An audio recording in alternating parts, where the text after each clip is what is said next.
Hi hello guys, welcome back to Aadya colourful. ನಾನು Suma. Friends, ಇವತ್ತಿನ ವಿಡಿಯೋದಲ್ಲಿ ಒಂದು ಈವ್ನಿಂಗ್ ಸ್ನ್ಯಾಕ್ಸ್ ರೆಸಿಪಿನ ಶೇರ್ ಮಾಡ್ತಾ ಇದ್ದೀನಿ. ಈ ಒಂದು ಸ್ನ್ಯಾಕ್ಸನ್ನು ನೀವು ಹಬ್ಬಗಳಲ್ಲೂ ಕೂಡ ತಯಾರಿಸ್ಬೋದು. ಈಗೇನು ಸಾಲು ಸಾಲಾಗಿ ಹಬ್ಬಗಳು ಶುರು ಆಗ್ತಾ ಇದೆ. ಖಂಡಿತವಾಗ್ಲೂ ತುಂಬಾ ಈಸಿಯಾಗಿ ಟೇಸ್ಟಿಯಾಗಿ ಮಾಡುವಂತಹ ಒಂದು ಚಕ್ಲಿ ರೆಸಿಪಿನ ನಿಮ್ಮ ಜೊತೆ ಶೇರ್ ಮಾಡ್ಕೊಳ್ತಾ ಇದ್ದೀನಿ.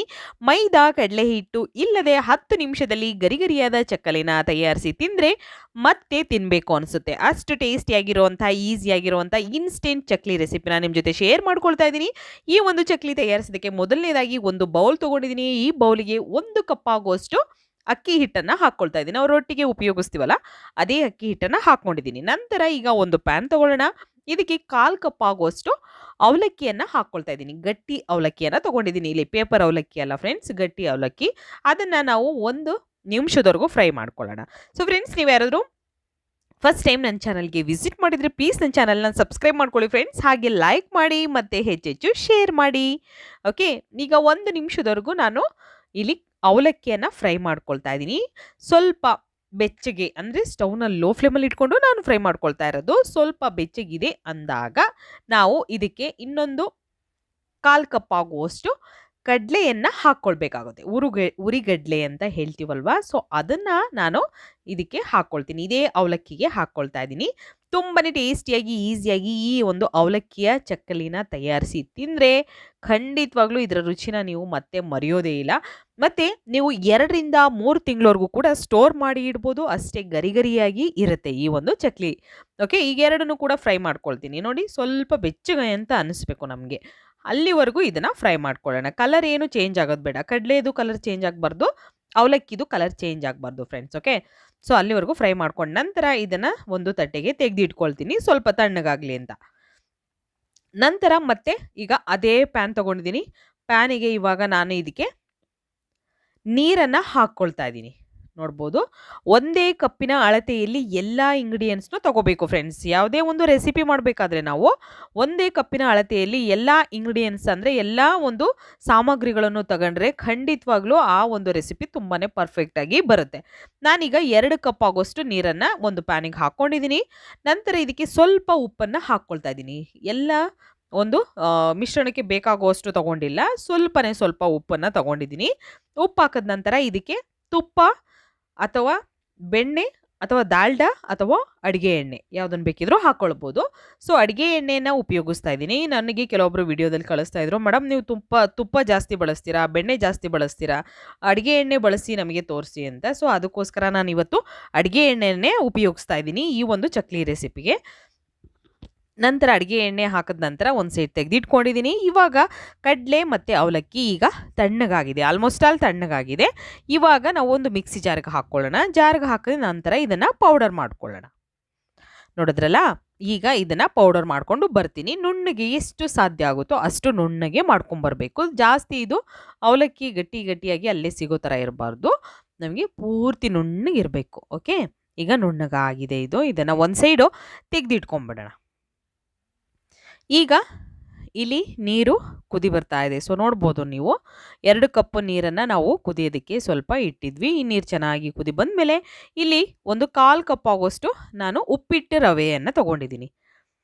ಸಣ್ಣ ರವೆ ಅಲ್ಲ, ಉಪ್ಪಿಟ್ಟು ರವೆ ಅಂದರೆ ಸ್ವಲ್ಪ ಮೀಡಿಯಮ್ ಆಗಿ ದಪ್ಪ ಇರುತ್ತಲ್ವ, ಸೊ ಆ ಒಂದು ರವೆಯನ್ನು ತೊಗೊಂಡಿರೋದು. ಸಣ್ಣ ರವೆ ಅಂದರೆ ಚಿರೋಟಿ ರವೆ ಆಗುತ್ತೆ, ಸೊ ಆ ರವೆ ಅಲ್ಲ. ಈಗ ನೋಡಿ, ಮೀಡಿಯಮ್ ಆಗಿರೋವಂಥ ಒಂದು ಸೂಜಿಯನ್ನು ತೊಗೊಂಡಿದ್ದೀನಿ. ಅದನ್ನು ಹಾಕಿದ ನಂತರ ಚೆನ್ನಾಗಿ ಮಿಕ್ಸ್ ಮಾಡ್ಕೊಳ್ಳೋಣ. ನಮಗೆ ಜಾಸ್ತಿ ಗಟ್ಟಿ ಆಗೋದು ಬೇಡ ಇದು, ಹಾಗಾಗಿ ನಾವು ನೀರನ್ನು ಜಾಸ್ತಿ ಪ್ರಮಾಣದಲ್ಲಿ ಉಪಯೋಗಿಸ್ತೀವಿ. 1/4 ಕಪ್ ರವೆ ಆದರೆ ನಾವು 2 ಕಪ್ ನೀರನ್ನು ಹಾಕ್ಕೊಂಡಿರೋದು. ಹಾಗಾಗಿ ನೀಟಾಗಿ ಮಿಕ್ಸ್ ಮಾಡ್ಕೊಳ್ಳೋಣ. ಗಂಟಾಗೋಲ್ಲ, ಅಕಸ್ಮಾತ್ ಗಂಟಾದರೂ ಏನೂ ತೊಂದರೆ ಇಲ್ಲ. ನೀಟಾಗಿ ಮಿಕ್ಸ್ ಮಾಡಿ ಗಂಟಿದ್ರೂ ಕೂಡ ಹೋಗುತ್ತೆ, ಏನೂ ತೊಂದರೆ ಆಗಲ್ಲ. ಓಕೆ, ಈಗ ನೋಡಿ ಚೆನ್ನಾಗಿ ಮಿಕ್ಸ್ ಮಾಡಿದ್ದೀನಿ. ಬಬಲ್ಸ್ ಬರ್ತಾ ಇದೆ, ನೋಡ್ಬೋದು ಗಟ್ಟಿ ಕೂಡ ಆಗಿದೆ ರವೆ. ಈ ರೀತಿ ಆದರೆ ಸಾಕು, ಪರ್ಫೆಕ್ಟಾಗಿ ಈಗ ಇದು ರೆಡಿಯಾಗಿದೆ. ಸ್ವಲ್ಪ ಇದನ್ನು ತಣ್ಣಗಾಗೋದಕ್ಕೆ ನಾವು ಬಿಡೋಣ. ನೋಡ್ತಾ ಇದ್ದೀರಲ್ಲ, ಈ ರೀತಿ ರವೆ ನಮಗೆ ಆದರೆ ಸಾಕಾಗುತ್ತೆ. ಜಾಸ್ತಿ ಇದನ್ನು ಗಟ್ಟಿ ಮಾಡ್ಕೊಳ್ಳೋದು ಬೇಡ. ಈಗ ಅಕ್ಕಿ ಹಿಟ್ಟು 1 ಕಪ್ ಅಕ್ಕಿ ಹಿಟ್ಟು ಹಾಕ್ಕೊಂಡಿದ್ದೀವಿ. ಅದಕ್ಕೆ ಈಗ ಅವಲಕ್ಕಿ ಮತ್ತು ಕಡಲೆಯ ಪೌಡರ್ ಮಾಡಿದ್ದೀವಲ್ಲ, ಆ ಪೌಡರ್ನ ಹಾಕ್ಕೊಂಡಿದ್ದೀನಿ ನಾನು. ನಂತರ ಈಗ ಇದಕ್ಕೆ ನಾವು ಜೀರಿಗೆಯ ಪೌಡರ್ನ ಹಾಕ್ಕೊಳ್ತಾ ಇದ್ದೀವಿ. ಒಂದು ಅರ್ಧ ಸ್ಪೂನ್ ಆಗೋಷ್ಟು ಜೀರಿಗೆ ಪುಡಿಯನ್ನು ಹಾಕ್ಕೊಳ್ತಾ ಇದ್ದೀನಿ. ಜೀರಿಗೆ ಪುಡಿ ಅದು ಇದ್ದರೆ ಉಪಯೋಗಿಸಿ, ಇಲ್ಲಾಂದರೆ ಜೀರಿಗೆ ಕೂಡ ಹಾಕ್ಕೊಳ್ಬೋದು, ಏನು ತೊಂದರೆ ಇಲ್ಲ. ನಂತರ ಒಂದು ಅರ್ಧ ಸ್ಪೂನು ಅಜ್ವೈನ್ ತೊಗೊಂಡಿದ್ದೀನಿ. ಇದು ಕೈಯಿಂದ ಹೀಗೆ ಅದನ್ನು ಮ್ಯಾಶ್ ಮಾಡಿ ಹಾಕ್ಕೊಳ್ತಾ ಇದ್ದೀನಿ.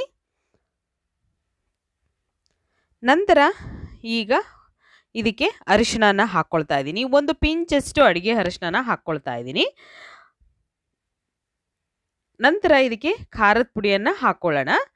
ಸ್ವಲ್ಪ ಅಚ್ಕಾರದ ಪುಡಿಯನ್ನು ಹಾಕ್ಕೊಳ್ತಾ ಇದ್ದೀನಿ. ಇದಕ್ಕೆ ಖಾರಕ್ಕೆ ಅನುಗುಣವಾಗಿ ನೀವು ಅಚ್ಕಾರದ ಪುಡಿಯನ್ನು ಉಪಯೋಗಿಸ್ಬೋದು. 1 ಸ್ಪೂನ್ ಆಗುವಷ್ಟು ನಾನು 1-1.5 ಸ್ಪೂನ್ ಆಗುವಷ್ಟು ಅಚ್ಕಾರದ ಪುಡಿಯನ್ನು ತೊಗೊಂಡಿದ್ದೀನಿ. ಹಾಗೆ 1/4 ಟೀ ಸ್ಪೂನ್ ಆಗುವಷ್ಟು ಪೆಪ್ಪರ್ ಪೌಡರ್ನ ತೊಗೊಳ್ಳೋಣ. ಓಕೆ, ಪೆಪ್ಪರ್ ಪೌಡರ್ ಹಾಕ್ತಾ ಇದ್ದೀನಿ, ಅಂದರೆ ಕಾಳು ಮೆಣಸಿನ ಪುಡಿ. ಇಷ್ಟನ್ನು ಹಾಕಿ ಒಂದು ಸಲ ಮಿಕ್ಸ್ ಮಾಡ್ಕೊಳ್ಳೋಣ. ಫಸ್ಟ್ ನೀಟಾಗಿ ಮಿಕ್ಸ್ ಮಾಡ್ಕೊಳ್ಳೋಣ. ನೋಡ್ತಾ ಇದ್ದೀರಲ್ಲ, ಈ ರೀತಿಯಾಗಿ ನಾನು ಮಿಕ್ಸ್ ಮಾಡ್ಕೊಳ್ತಾ ಇದ್ದೀನಿ. ಡ್ರೈ ಮಿಕ್ಸ್ ಮಾಡ್ಕೊಳ್ಳೋಣ. ಫಸ್ಟೇ ನಾವು ಎಲ್ಲದನ್ನು ಕೂಡ ಹಾಕ್ಕೊಳ್ಳೋದು ಬೇಡ. ಹಾಗಾಗಿ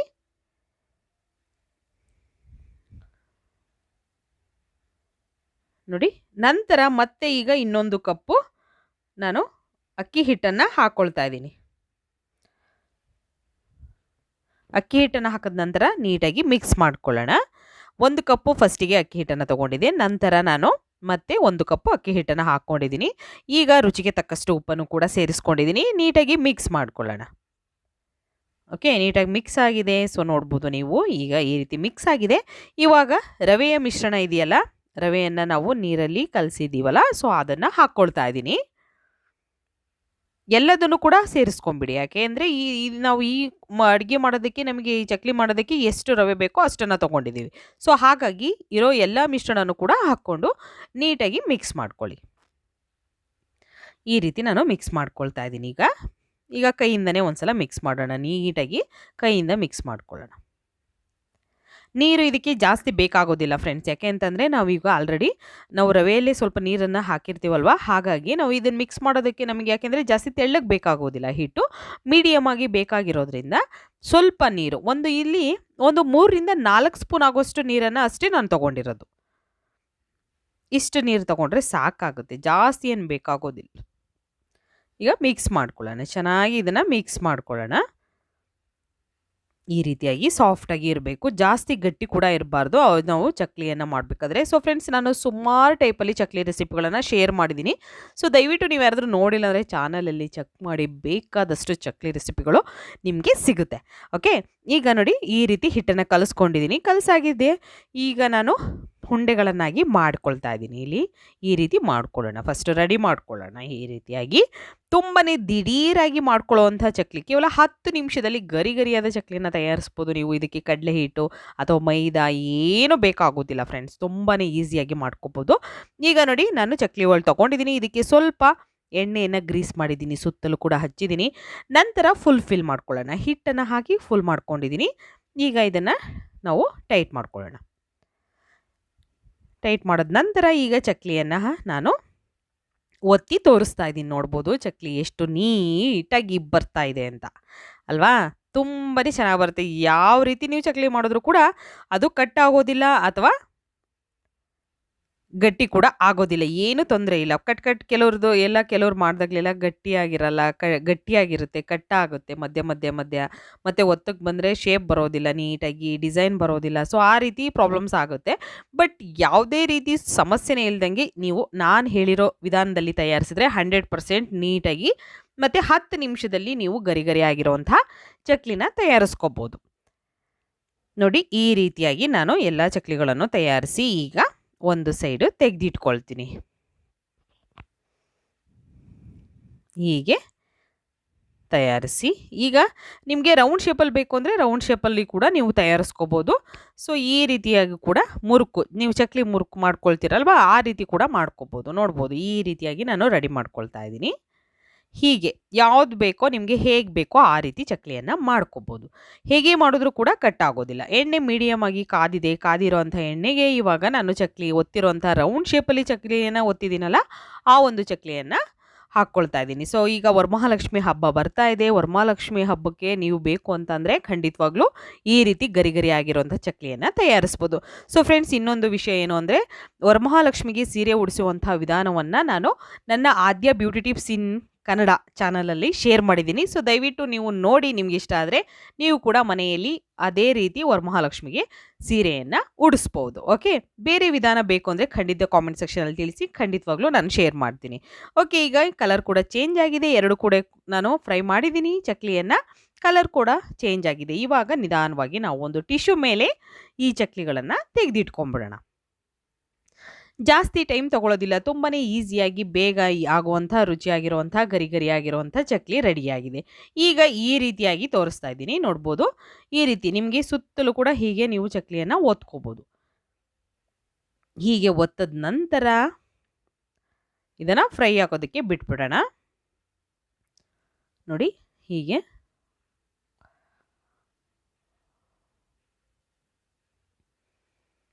ನೋಡ್ತಾ ಇದ್ದೀರಲ್ಲ, ಈ ರೀತಿಯಾಗಿ ನಾನು ಚಕ್ಲಿಯನ್ನು ಒತ್ತುತ್ತಾ ಇದ್ದೀನಿ. ಡೈರೆಕ್ಟ್ ಎಣ್ಣೆಯಲ್ಲೇ ಒತ್ತುತ್ತಾ ಇದ್ದೀನಿ. ಸೊ ಫ್ರೆಂಡ್ಸ್, ನಿಮಗೆ ಖಂಡಿತ ನೀವು ಫಸ್ಟ್ ಟೈಮ್ ಏನಾದರೂ ಮಾಡೋದಾದರೆ ಖಂಡಿತವಾಗ್ಲೂ ಎಣ್ಣೆಯಿಂದ ಸ್ವಲ್ಪ ದೂರ ಇರಿ.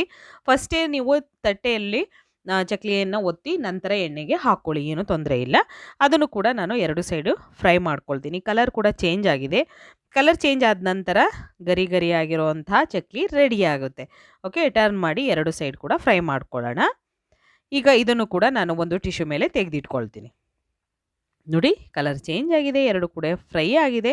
ಗರಿ ಗರಿ ಆಗಿರುವಂತಹ ಚಕ್ಲಿ ರೆಡಿಯಾಗಿದೆ. ಮೈದಾ ಕಡಲೆ ಹಿಟ್ಟು ಇಲ್ಲದೆ ಕೇವಲ 10 ನಿಮಿಷದಲ್ಲಿ ರುಚಿಯಾಗಿರುವಂತಹ ಗರಿ ಗರಿ ಆಗಿರುವಂತಹ ಒಂದು ಚಕ್ಕಲಿನ ತಯಾರಿಸಿ ತಿಂದರೆ ಮತ್ತೆ ಮತ್ತೆ ತಿನ್ನಬೇಕು ಅನಿಸುತ್ತೆ. ಅಷ್ಟು ಟೇಸ್ಟ್ ಇರುತ್ತೆ. ಮತ್ತು ನೀವು 2 ರಿಂದ 3 ತಿಂಗಳವರೆಗೂ ಇಟ್ಟರು ಹಾಗೆ ಗರಿ ಗರಿಯಾಗಿರುತ್ತೆ. ಓಕೆ, ಸೊ ಫೈನಲ್ ಆಗಿ ಚಕ್ಲಿ ರೆಡಿಯಾಗಿದೆ. ಸೊ ನೀವು ಕೂಡ ನೋಡ್ಬೋದು. ಹಾಗೆ ಈ ಒಂದು ವಿಧಾನದಲ್ಲಿ ನೀವು ಕೂಡ ಮನೇಲಿ ತಯಾರಿಸಿ ಹೇಗೆ ಬಂತು ಅಂತ ತಪ್ಪದೆ ಕಾಮೆಂಟ್ ಸೆಕ್ಷನಲ್ಲಿ ತಿಳಿಸ್ತೀರಾ ಅಂತ ಭಾವಿಸ್ತೀನಿ. ಓಕೆ, ಇವತ್ತಿನ ವಿಡಿಯೋನ ಇಲ್ಲಿಗೆ ಮುಗಿಸ್ತಾ ಇದ್ದೀನಿ. ಮತ್ತೆ ಇನ್ನೊಂದು ಹೊಸ ವಿಡಿಯೋ ಜೊತೆ ಬರ್ತೀನಿ. ಅಲ್ಲಿವರೆಗೂ take care friends. Bye, see you.